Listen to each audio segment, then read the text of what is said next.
What's going on, guys? Welcome back to another Idle Angels video, and as promised, today I'm going to be covering the topic on how to build Aries, and specifically I will be trying to mark out all of her skills, all of her possible ways to be built, when she is good, when she is bad, what to do, should you build her when she is good to be built, and all of that information will be summarized into this video.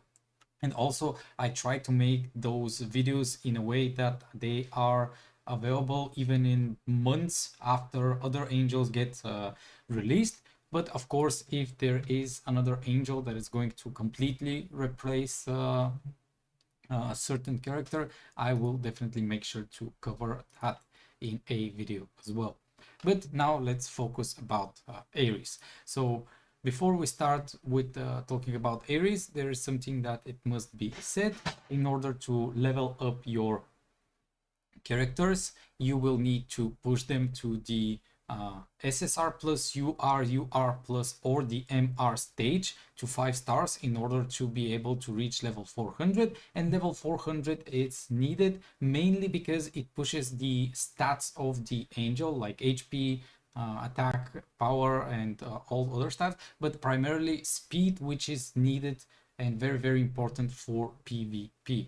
So unless your angel is level 400, you cannot really compete in PvP because your angels will always be slower. But keep in mind that you kind of need only one angel to be level 400, and from there on you can just inherit that level 400 to other angels. I do have a guide regarding the inheritance of levels. So for our instance with Aries, we do not have to push her to MR5 in order to reach level 400. It's not the priority that we have with the DPS angels. When it comes to the loot scrolls, here on the bottom right, it's important for Aries because the MR and the ER stages require the same amount of blues. So in total, you will be needing 738 blues to fully upgrade her MR, and then another 738 blues to upgrade her incarnation level. When it comes to the awakened levels, in my opinion, your goal is to reach MR1 first. And I always say it's good to reach MR1 first because it's cheap. It's 50 to 60 blues depending on your luck. And this allows your angel to be casting her revelation, which is the MR skill, on round 1.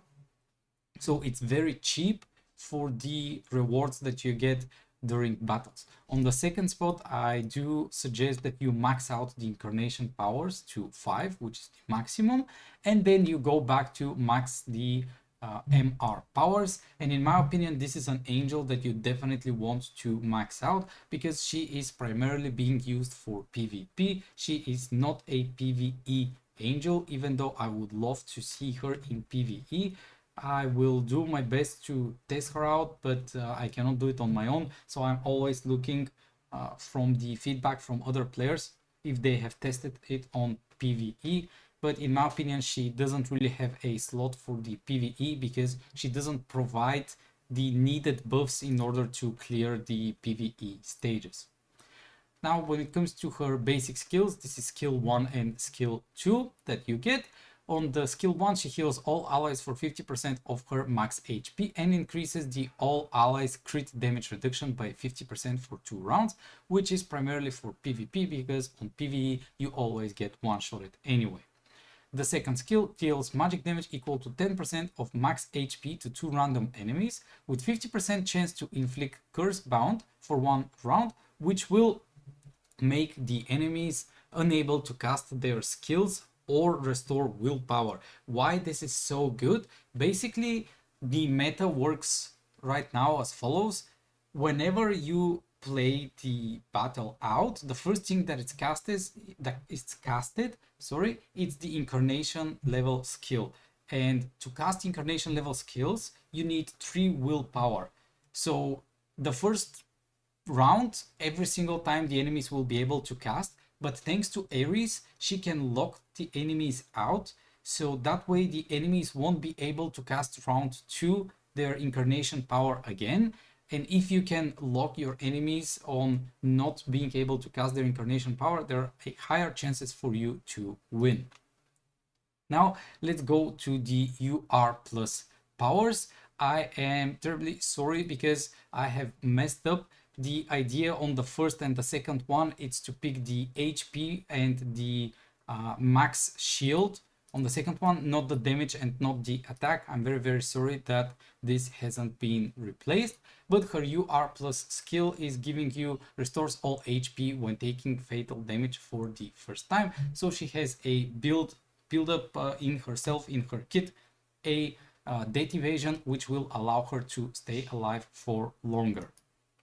On the MR powers, the MR power is something that it's not instant on pre-battle. It happens on round 1 after every single incarnation skill has been casted and all of the passives have been activated. But basically she provides a shield that will block 50% damage of her max HP, and excess healing will be converted to that shield as well. On MR1 she receives that 200 energy in order to cast the skill round 1. On MR2 she will be healing allies for 50% of her max HP. On MR3 the shield can block up to 100% of her max HP. So from now, by now you should understand that what you need to max out is the max HP. So it's another HP based angel, and we care about her HP being on the top of the charts, not her attack.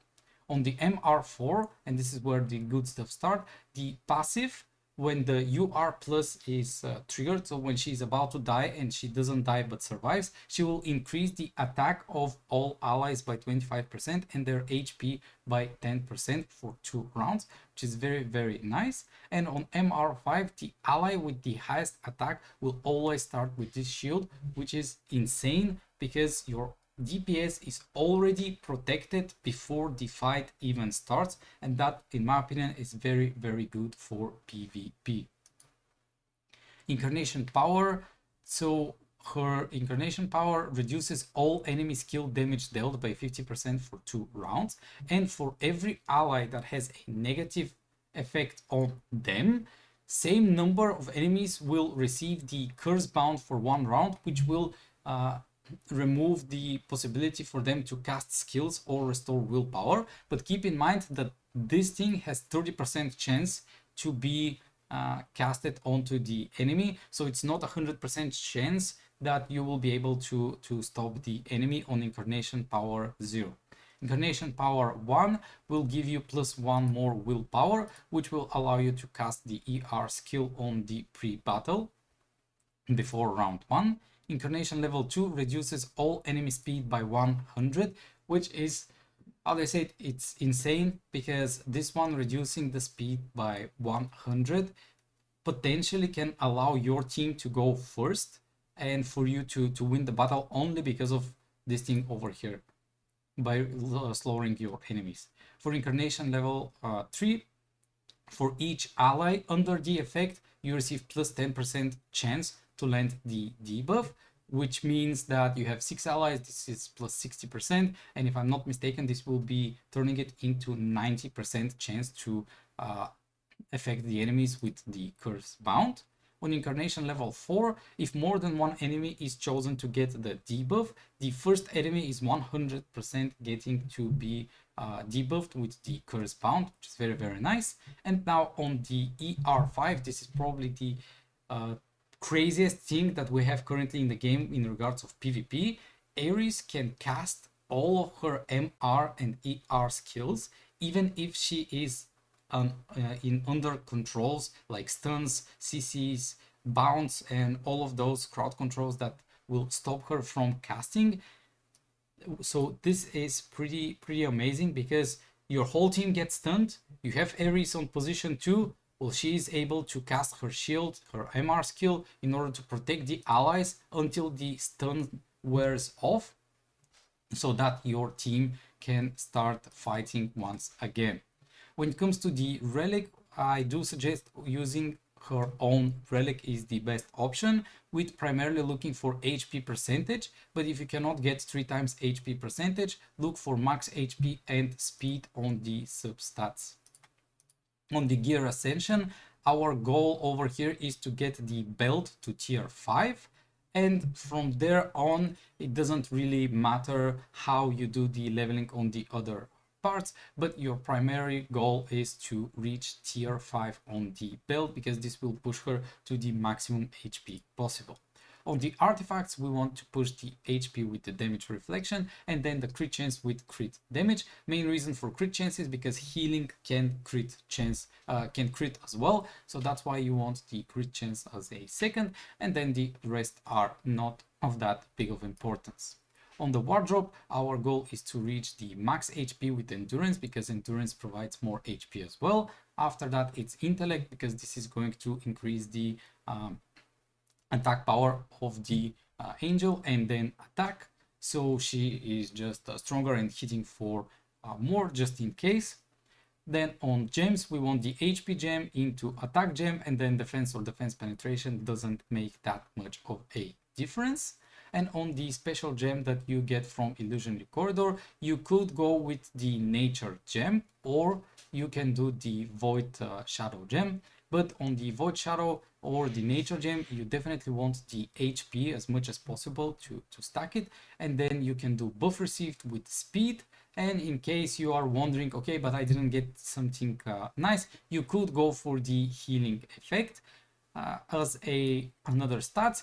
Sometimes if you really don't have any other option, like basic attributes could work, some attack or some debuff resistance penetrations in order to penetrate the resistances of the enemies, but I'm not sure how good those are compared to putting HP and the buff received. On the Affinity and Fate, what we primarily look for is the Prometheus with Ra, and your goal is to reach 2000 affinity to marry the angel in order to have those passives activate without you actually putting all of the angels on the lineup.